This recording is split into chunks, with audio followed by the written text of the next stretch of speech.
ಉರಿಬೇಕು ಅಂತೀಯೋ ಉರಿದು ಬಿಡು. ಯಾಕಂದ್ರೆ ಅಧರ್ಮದ ಬೆಂಕಿಯನ್ನ ನಂದಿಸೋದಕ್ಕೆ ಸ್ವತಃ ಈ ನಾಗರಾಜ ಈ ಭೂಮಿಗೆ ಬಂದಿದ್ದಾನೆ. ನಿನ್ನ ಎಲ್ಲಿಗೆ ಸೇರಿಸ್ಬೇಕೋ ಅಲ್ಲಿಗೆ ಸೇರಿಸ್ತೀನಿ. ಯಾರೋ ನಿಮ್ ರೂಪ ತಗೊಂಡ್ ಬಂದು ನನ್ನನ್ನ ಮೋಸ ಮಾಡಿ ಕೊಲ್ಲೋದಕ್ ಪ್ರಯತ್ನ ಪಟ್ರು.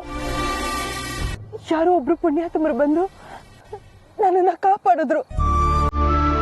ಎಲ್ಲ ಅಂದಿದ್ರೆ ಈ ನಿಮ್ಮ ಅಮೃತ ನಿನ್ ಕಣ್ಣೆದುರುಗಡೆ ಇರ್ತಾ ಇರ್ಲಿಲ್ಲ. ನನ್ಗೆಲ್ಲ ಈಗ್ಲೂ ಇನ್ನು ನನ್ನ ಕಣ್ಣಲ್ಲಿ ಕಟ್ಟದಾಗಿದೆ. ಏನೇನೆಲ್ಲ ಆಗೋಯ್ತಲ್ವಾ. ನಾನು ಮತ್ತೆ ನಿಮ್ಮನ್ನ ನೋಡ್ತೀನೋ ಇಲ್ವೋ, ನಿಮ್ಮನ್ನ ಸೇರ್ತೀನೋ ಇಲ್ವೋ ಅಂತ ಅನ್ಸ್ಬಿಟ್ಟಿತ್ತು.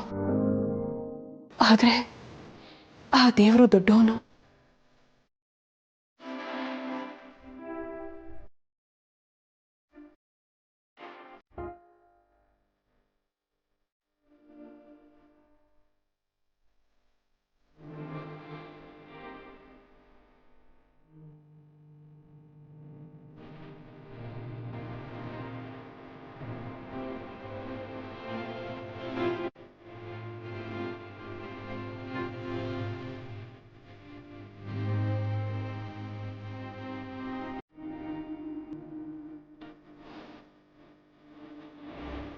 ನಿಮಗೆ ಮಾತ್ರ ಅಲ್ಲ ಕಣ್ರಿ, ನನಗೂ ಹಾಗೆ ಅನ್ನಿಸ್ಬಿಟ್ಟಿತ್ತು. ಹೊರಗಡೆ ಹೋದಾಗ ಪಕ್ಕದಲ್ಲಿರೋದು ನೀವಲ್ಲ ನಾಗಿಣಿ ಅಂತ ಗೊತ್ತಾದಾಗ ಒಂದು ಕ್ಷಣ ಏನ್ ಮಾಡಬೇಕು ಅಂತಾನೆ ಗೊತ್ತಾಗ್ಲಿಲ್ಲ. ಒಂದು ಕಡೆ ಕೋಪ, ಇನ್ನೊಂದು ಕಡೆ ಅಸಹಾಯಕತೆ. ನಾಗಿಣಿಯಿಂದ ತುಂಬಾ ಅನುಭವಿಸ್ಬಿಟ್ಟೆ ಕಣ್ರಿ. ನೀವು ಅಂತ ಹೇಳ್ಕೊಂಡು ನನ್ನನ್ನು ಅವಳು ಸ್ವಂತ ಮಾಡ್ಕೊಳ್ಳೋದಕ್ಕೆ ಪ್ರಯತ್ನ ಪಟ್ಲು. ನನಗೆ ಹತ್ರ ಆಗೋದಕ್ಕೆ ಎಷ್ಟೆಲ್ಲ ಆಟ ಕಟ್ಟಿದ್ಲು ಗೊತ್ತಾ. ನಾನು ನಿಮ್ಮೆಲ್ಟಿರೋ ಪ್ರೀತಿ ಎಂತದ್ದು ಅನ್ನೋದು ತುಂಬಾ ಮುಖ್ಯ. ನಾನು ಯಾರಾದ್ರೂ ಆಗಿರ್ಲಿ, ಆದ್ರೆ ನಾನು ನಿಮ್ಮನ್ನ ತುಂಬಾ ಪ್ರೀತಿಸ್ತೀನಿ. ಪ್ರಾಣಕ್ಕಿಂತ ಹೆಚ್ಚಾಗಿ ಪ್ರೀತಿಸ್ತೀನಿ. ಅದು ಮುಖ್ಯ ಅರ್ಜುನ್ ಅವರೇ. ವ್ಯಕ್ತಿನ ನೋಡಬಾರ್ದು, ಅವರು ಕೂಡ ಎಂತದ್ದು ಅನ್ನೋದನ್ನ ನೋಡ್ಬೇಕು. ಅರ್ಥ ಮಾಡ್ಕೊಳ್ಳಿ ಅರ್ಜುನ್ ಅವರೇ. ನಾನ್ ನಿಮ್ಮಲ್ಲಿಟ್ಟಿರೋ ಪ್ರೀತಿ ಎಂತದ್ದು ಅಂತ ಸೂಕ್ಷ್ಮವಾಗಿ ಗಮನಿಸಿ ನೋಡಿ. ಅದು ಹೇಗೆ ನನ್ನ ಪ್ರೀತಿನ ನಿರಾಕರಿಸ್ತೀಯೋ ನಾನು ನೋಡ್ತೀನಿ. ಈಗ ನಿನ್ನ ಮುಂದೆ ಇರೋದು ಎರಡೇ ದಾರಿ. ಒಂದು ನನ್ನ ಪ್ರೀತಿ, ಇನ್ನೊಂದು ನಿನ್ನ ಸಾವು. ಆ ನಾಗಿಣಿ ನಿಮ್ಮನ್ನ ಸಂಪೂರ್ಣವಾಗಿ ನನ್ನ ಜೀವನದಿಂದ ದೂರ ಮಾಡಿ ಅವಳು ನನಗೆ ಹತ್ರ ಆಗೋದಕ್ಕೆ ನೋಡಿದ್ಲು. ಆದ್ರೆ ಅವಳ ಪ್ರಯತ್ನ ಯಶಸ್ವಿ ಆಗಲಿಲ್ಲ. ಸದ್ಯ ಆ ದೇವರು ನಮ್ಮ ಸಹಾಯಕ್ಕೆ ಬಂದ. ಇಲ್ಲ ಅಂತಿದ್ರೆ ಅವಳು ಆ ಹಂತಕ್ಕೂ ಬಂದ್ಬಿಟ್ಲಾ.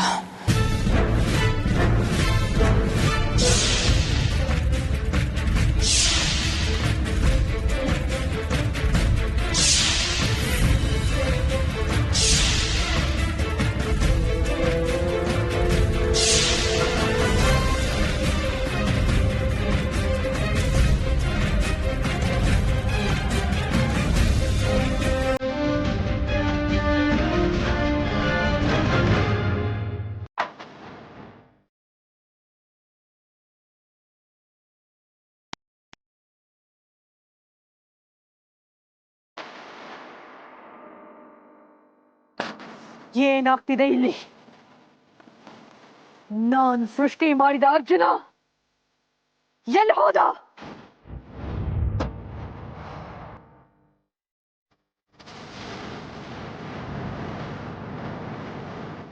ಅರ್ಜುನ ಅರ್ಜುನ ಅರ್ಜುನ ಅಮೃತನ ಸಾಯಿಸ್ತೀನಿ ಅಂತ ಹೇಳಿದ್ದ. ಆದ್ರೆ ಎಲ್ಲಿ? ಏನು ಸುದ್ದಿನೇ ಕೊಟ್ಟಿಲ್ಲ. ಅರ್ಜುನಂಗೆ ಏನಾದ್ರೂ ಆಗಿರಬಹುದಾ?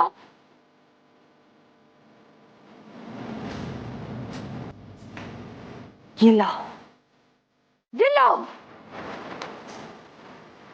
ಅಮೃತನ ಹತ್ರ ಈಗ ಯಾವ ಶಕ್ತಿಗಳು ಇಲ್ಲ. ಅರ್ಜುನನಿಗೆ ಅವಳು ಯಾವ ಅಪಾಯನೂ ಮಾಡೋದಕ್ಕೆ ಸಾಧ್ಯನೇ ಇಲ್ಲ. ಅದರಲ್ಲೂ ಅರ್ಜುನನ ಶಕ್ತಿಯ ಪ್ರಭಾವದ ಮುಂದೆ ಅಮೃತ ತಪ್ಪಿಸ್ಕೊಳ್ಳೋದಿಕ್ಕೆ ಸಾಧ್ಯನೇ ಇಲ್ಲ. ಅಮೃತ ಸತ್ಲ ಬದುಕದ್ಲ ಒಂದು ಗೊತ್ತಾಗ್ತಾ ಇಲ್ವಲ್ಲ. ಅರ್ಜುನ ಎಲ್ಲಿದ್ಯಾ? ಯಾಕೇನು ಮಾತಾಡ್ತಿಲ್ಲ?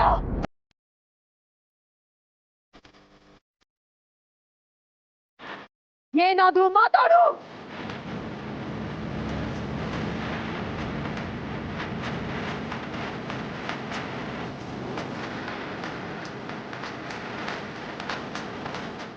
ಈ ಜನ್ಮದಲ್ಲಿ ಏನಿದ್ರು ನನಗೆ ಅಮೃತ ಅವರೇ ಮೀಸಲು. ಈ ಅರ್ಜುನ್ ಹುಟ್ಟಿರೋದೇ ಅಮೃತಗೋಸ್ಕರ, ಸಾಯೋದು ಅಮೃತಗೋಸ್ಕರನೇ ಅಂತ ಆ ವಿಧಿನೇ ಬರೆದಿರುವಾಗ ಬಿಟ್ಟು ಹೋಗೋ ಮಾತು ಮನಸ್ಸಲ್ಲೂ ಬರೋದಿಲ್ಲ. ಸರಿ, ನನ್ನ ದಾರಿಯಿಂದ. ಅರ್ಜುನ್ ಅರ್ಜುನ್ ನಿಂತ್ಕೋ, ಅರ್ಜುನ್ ನಿಂತ್ಕೋ, ಅರ್ಜುನ್ ಅರ್ಜುನ್ ಅರ್ಜುನ್ ನನ್ನ ಮಾತು ಕೇಳು. ಅರ್ಜುನ್ ನನ್ನ ಅರ್ಜುನ್ ನನ್ನ ಪ್ರೀತಿನ ತಿರಸ್ಕಾರ ಮಾಡಿ ಹೋದ್ರಲ್ಲ. ಯಾಕೆ ಯಾಕೆ ಯಾಕೆ ಈ ಶೇಷಳ ಪರಿಶುದ್ಧವಾದ ಪ್ರೀತಿನ ತಿರಸ್ಕಾರ ಮಾಡಿ ಆ ಅಮೃತ ಹಿಂದೆ ಹೋದ್ರಲ್ಲ. ಯಾಕೆ ನನ್ನ ಪ್ರೀತಿಯಲ್ಲಿ ಏನ್ ಕೊರತೆ ಆಗಿತ್ತು? ಮಾತು ಮಾತಿಗೂ ಅಮೃತ ಅಮೃತ ಅಂತ ಕೊಂಡಾಟಿದ್ರೆ ನನ್ನ ರಕ್ತ ಕುದಿತಾಯ್ತು. ಅಂತದ್ದೇನಿತ್ತು ಆ ಅಮೃತ ಹತ್ರ? ನನ್ನ ಪ್ರೀತಿನ ತಿರಸ್ಕಾರ ಮಾಡೋದೇ ಅಲ್ವಾ ಅರ್ಜುನ್? ನೋಡ್ತಾ ಇರು, ನಿನ್ನ ಜೊತೆ ಸಂಸಾರ ಮಾಡೋದು ಆ ಅಮೃತ ಅಲ್ಲ, ಈ ಶೇಷ.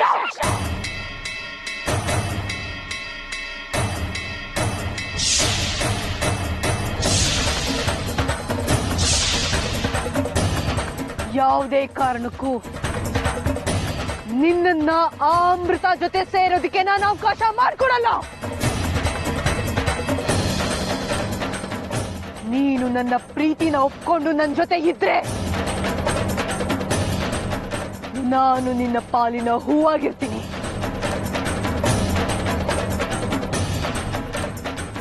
ನನಗ್ ಸೇರ್ಬೇಕಾಗಿರೋ ಪ್ರೀತಿನ ಆ ಅಮೃತ ಜೊತೆ ಹಂಚ್ಕೊಳ್ಳೋದಕ್ಕೆ ನಿಂತ್ರೆ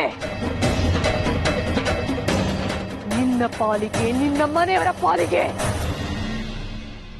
ಹಾವಾಗಿ ಕಾಡ್ತೀನಿ ಅರ್ಜುನ್. ಜಾಗ್ರತೆ.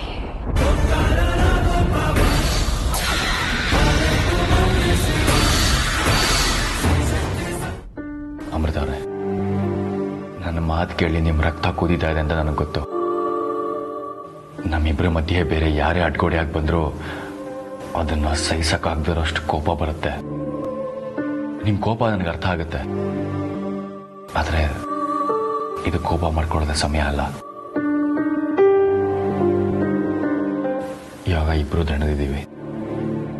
ನಿಮ್ಮ ಕಣ್ಗಳು ನೋಡಿ ಎಷ್ಟು ಸುಸ್ತಾಗಿವೆ ಅಂತ. ಮಲ್ಕೊಳ್ಳಿ.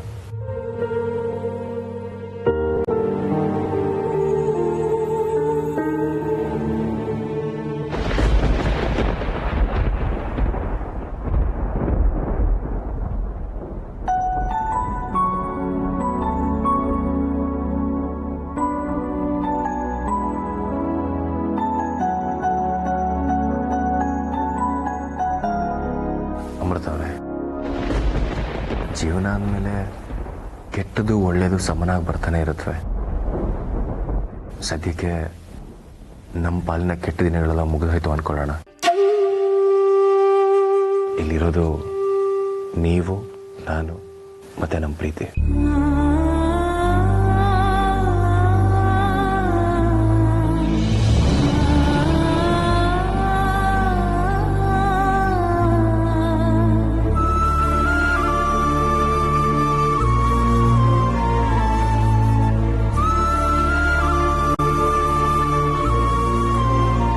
ಅರ್ಜುನ್ ಅವರೇ, ಯಾವತ್ತೂ ನೀವು ನನ್ನಿಂದ ದೂರ ಆಗಲ್ಲ ಅಲ್ವಾ? ನಿಮ್ಮ ಹಣೆಯಲ್ಲಿ ನನ್ನ ಹೆಸರು, ನನ್ನ ಹಣೆಯಲ್ಲಿ ನಿಮ್ಮ ಹೆಸರು ಬರೆದಿರುವಾಗ ಆ ಹಾವಲ್ಲ ಬ್ರಹ್ಮನೇ ಬಂದರೂ ನಮ್ಮಿಬ್ಬರನ್ನ ದೂರ ಮಾಡೋದಕ್ಕಾಗಲ್ಲ. ಸದಾ ನಿಮ್ಮ ಬೆನ್ಗಾವಲಾಗಿ ನಾನಿರ್ತೀನಿ.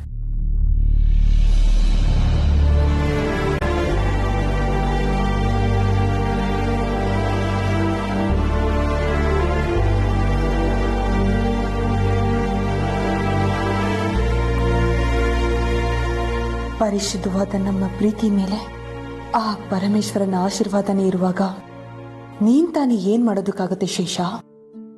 ಆದ್ರೂ ನನ್ನ ಅರ್ಜುನ್ ಮೇಲೆ ಕಣ್ಣು ಹಾಕೋ ದುಸ್ಸಾಹಸ ಮಾಡಿದ್ಯಲ್ವಾ?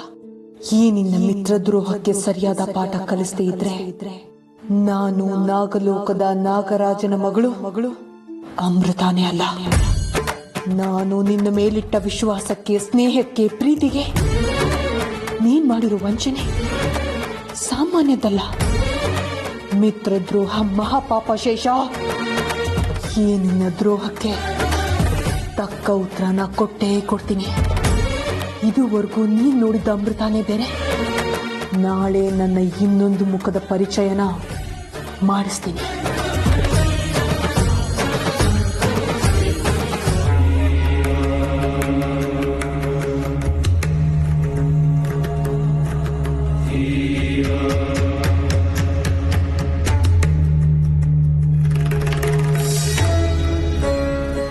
ಇವತ್ತಿನಿಂದ ನನ್ನ ಜೀವನದ ಹೊಸ ಸವಾಲುಗಳನ್ನು ಎದುರಿಸೋದಿಕ್ಕೆ ಸಿದ್ಧ ಆಗಿದೆ ಭಗವಂತ.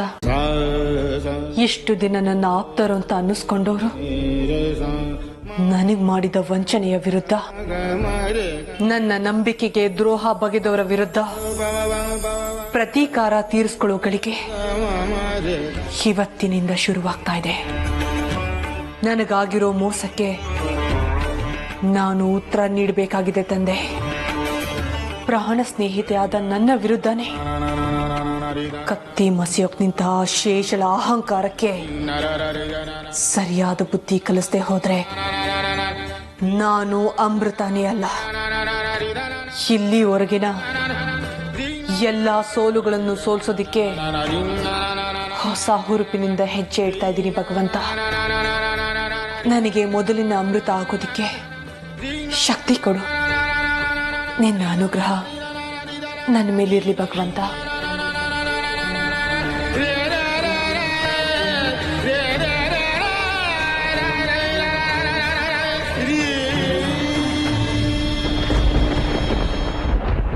ಓಹೋ, ಅಂತೂ ನಿನ್ನ ಮನಸ್ಸಲ್ಲಿರೋ ಎಲ್ಲ ಸತ್ಯಗಳು ಇವತ್ತು ತಾನಾಗೆ ಹೊರಗೆ ಬಂತು ಅಲ್ವಾ ಅಮೃತ? ದೇವರ ಹತ್ರ ಮಾತಾಡ್ಕೋತಿದ್ಯಾ? ಮಾತಾಡು. ಇಷ್ಟು ದಿನ ನಾನು ನಿನ್ನ ಮೇಲ್ಪಟ್ಟ ಅನುಮಾನಗಳಿಗೆ ಇವತ್ತು ಸಾರ್ಥಕತೆ ಸಿಕ್ತು. ಇವತ್ತಿನ ದಿನ ನಿನ್ನ ಪಾಲಿಗೆ ಅದೆಂಥ ದಿನ ಆಗತ್ತೆ ಅನ್ನೋದನ್ನ ನಾನು ನೋಡ್ತೀನಿ.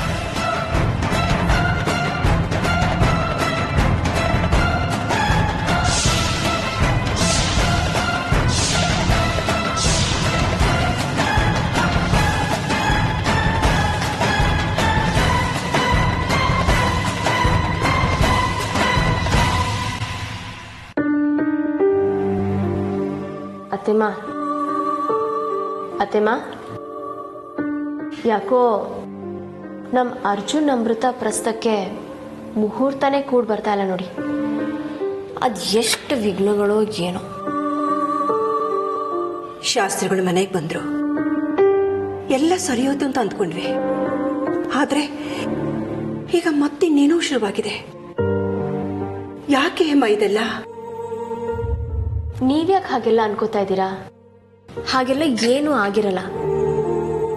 ಒಂದೆರಡು ದಿನ ಕಳೀಲಿ. ನೀವು ನಡೆದಿರೋ ವಿಚಾರನ ತುಂಬ ಮನ್ಸಿಗೆ ಹಚ್ಕೊಂಡಿದ್ದೀರಾ. ತಲೆ ಕೆಡಿಸ್ಕೋಬೇಡಿ. ಅರ್ಜುನ್ ಅಮೃತ ಮನಸ್ಸು ತಿಳಿಯಾದ್ಮೇಲೆ ಪ್ರಸ್ತುತಶಾಸ್ತ್ರನ ಇಟ್ಕೊಂಡ್ರಾಯ್ತು. ಅಜ್ಜಿ, ಅತ್ತೆ, ಇನ್ನು ನಾವುಗಳು ಸುಮ್ಮನೆ ಕೂತಿರೋದ್ರಲ್ಲಿ ಯಾವ ಅರ್ಥನೂ ಇಲ್ಲ. ಇದಕ್ಕೆಲ್ಲ ಏನಾದ್ರೂ ಒಂದು ಪರಿಹಾರ ಹುಡುಕ್ಲೇಬೇಕು. ಮಯೂರಿ, ಈಗೇನಾಗಿದೆ ಅಂತ ಪರಿಹಾರ ಹುಡ್ಕೋದ್ರ ಬಗ್ಗೆ ಮಾತಾಡ್ತಾ ಇದೆಯಲ್ಲ ನೀನು? ಅದನ್ನೆಲ್ಲ ಹೇಳ್ತಾ ಕೂರೋ ಅಷ್ಟು ಪುರ್ಸೋತಿಗೆ ನನಗಿಲ್ಲ ಅಜ್ಜಿ. ಆದ್ರೆ ಈ ಮನೇಲಿ ಯಾರ ತರ್ಕಕ್ಕೂ ಸಿಗ್ದ ಹಾಗೆ ಇರೋಂಥ ಘಟನೆಗಳು ನಡೀತಾ ಇರೋದಂತೂ ನಿಜ.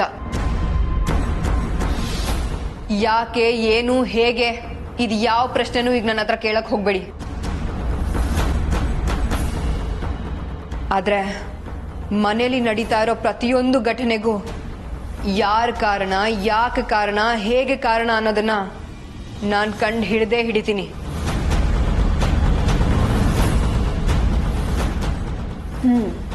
ನೀವೆಲ್ಲ ಯಾರ ಮೇಲೆ ಇಷ್ಟು ನಂಬಿಕೆ ಇಟ್ಕೊಂಡಿದ್ದೀರೋ ಆ ನಂಬಿಕೆನ ನಾನು ಬುಡಮೇಲೆ ಮಾಡಲಿಲ್ಲ ಅಂದ್ರೆ ನನ್ನ ಹೆಸರು ಬದಲಾಯಿಸ್ಕೋತೀನಿ. ಮಯೂರಿ, ಯಾಕೆ ಹೀಗೆ ಒಟ್ಟೊಟ್ಟಾಗಿ ಮಾತಾಡಿ ನಮ್ಮಿಬ್ಬರ ಆತಂಕನ ಜಾಸ್ತಿ ಮಾಡ್ತಾ ಇದೀಯ ನೀನು? ನೀನೀಗ ಯಾರ ಮೇಲಿನ ನಂಬಿಕೆ ಬಗ್ಗೆ ಮಾತಾಡ್ತಾ ಇದೀಯ ಹೇಳು? ಮಾತಾಡೆ, ನಿನ್ನನ್ನ ಕೇಳ್ತಾ ಇರೋದು. ಯಾರ ಮೇಲಿಟ್ಟಿರೋ ನಂಬಿಕೆ ಬಗ್ಗೆ ಮಾತಾಡ್ತಾ ಇದೀಯ ನೀನು? ಹೇಳಿದ್ನಲ್ಲ ಅಜ್ಜಿ, ನನ್ನನೀಗೇನು ಪ್ರಶ್ನೆ ಮಾಡಬೇಡಿ ಅಂತ. ಸುಮ್ಮನೆ ನೋಡ್ತಾ ಹೋಗಿ, ಎಲ್ಲ ನಿಮ್ಗಳಿಗೆ ಅರ್ಥ ಆಗತ್ತೆ.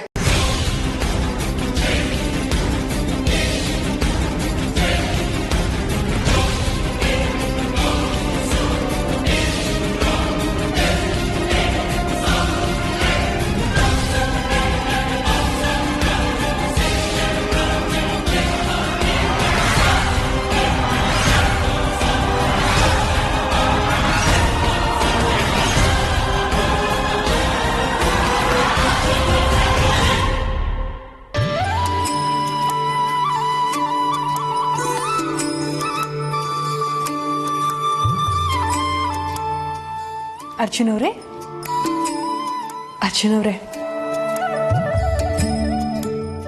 ಅರ್ಜುನ್ ಅವರೇ, ತಗೊಳ್ಳಿ ಪ್ರಸಾದ ತಿನ್ನಿ. ಇದೇನ್ರಿ ಇಷ್ಟು ಬೇಗ ಪೂಜೆ ಮುಗಿಸ್ಬಿಟ್ರಾ? ಇವತ್ತು ನಾನು ಮತ್ತೆ ದೇವರು ಇಬ್ರು ಆತುರದಲ್ಲಿದ್ವಿ ಅಂತ ಅನ್ಕೊಳ್ಳಿ. ನಿಮ್ಮ ಸೆನ್ಸ್ ಆಫ್ ಹ್ಯೂಮರು ಇಂಪ್ರೂವ್ ಆಗಿರೋ ಹಾಗಿದೆ. ಸಹವಾಸದಿಂದ ಸನ್ಯಾಸಿನೇ ಕೆಟ್ಟನಂತೆ. ಇನ್ನು ನಾನು ಯಾವ ಲೆಕ್ಕ?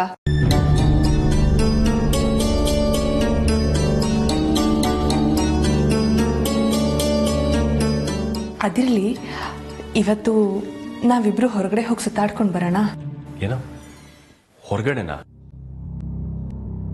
ನಾನು ಬರಲ್ಲ. ಯಾಕೆ? ನಾವು ಪ್ರತಿ ಸತಿ ಹೊರಗೆ ಹೋದಾಗ್ಲೂ ಏನಾದ್ರೂ ಒಂದು ಅವಾಂತರ ಆಗೇ ಆಗುತ್ತೆ. ಹೊರಗೆ ಹೋಗೋದಕ್ಕೆ ಭಯ ಆಗುತ್ತೆ ನನಗೆ. ನಿಮ್ಮ ಆತಂಕ ನಂಗೆ ಅರ್ಥ ಆಗುತ್ತೆ ಅರ್ಚನಾ ಅವರೇ. ಅನ್ಯಾಯದ ಕೈ ಅಪ್ಪಿ ತಪ್ಪಿ ಕೆಲವೊಮ್ಮೆ ಮಾತ್ರ ಮೇಲಾಗತ್ತೆ, ಆದ್ರೆ ಯಾವಾಗ್ಲೂ ಅಲ್ಲ. ನೀವೇನು ಯೋಚನೆ ಮಾಡಬೇಡಿ, ಈ ಸರಿ ಆ ಥರ ಏನೂ ಆಗಲ್ಲ.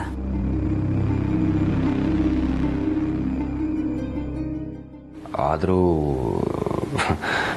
ನೆನ್ಸ್ಕೊಂಡ್ರೆ ಒಂಥರ ಭಯ ಆಗುತ್ತೆ ಕಣ್ರೆ. ಅವಳು ಯಾರು, ನೀವ್ಯಾರು ಒಂದು ಅರ್ಥನೇ ಆಗೋದಿಲ್ಲ. ಅವಳು ಅಂತ ಅನ್ಕೊಂಡ್ರೆ ನೀವಿರ್ತೀರ, ನೀವು ಅಂತ ಅನ್ಕೊಂಡ್ರೆ ಅವಳು ಇರ್ತಾಳೆ. ಯಾವುದದು ಒಂಥರ ಈ ರಾಣಿ ಮಹಾರಾಣಿ ಸಿನಿಮಾ ಮಹಾಲಕ್ಷ್ಮಿ ಥರ. ಅವಳು ಅಂದ್ರೆ ಯಾರು? ಹಾಗಾದ್ರೆ ಮನೆಯವ್ರಿಗೆ ಯಾರಿಗೂ ಗೊತ್ತಿಲ್ಲದೆ ಇರೋ ರಹಸ್ಯ ಇವರಿಬ್ಬರಿಗೂ ಗೊತ್ತಿದೆ ಅಂತ ಆಯ್ತು. ಅದಕ್ಕೆ ಈ ರೀತಿ ಮಾತಾಡ್ಕೋತಿದ್ದಾರೆ ಅನ್ಸುತ್ತೆ. ಇನ್ನೂ ಏನೇನು ರಹಸ್ಯಗಳಿದೆಯೋ ಇವರಿಬ್ಬರ ಮಧ್ಯೆ, ಕೇಳಿಸ್ಕೊಳ್ಳೋಣ.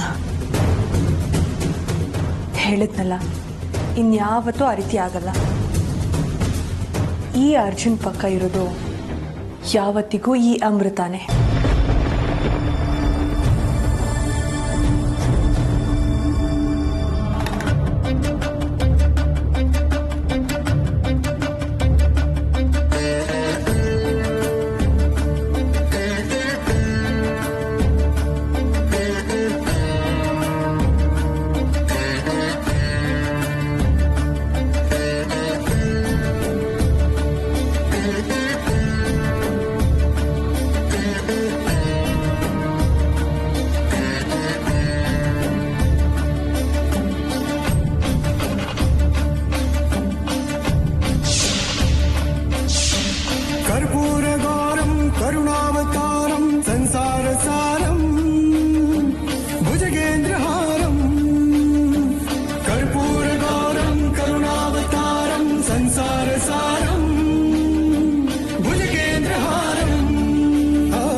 ಸಂತನ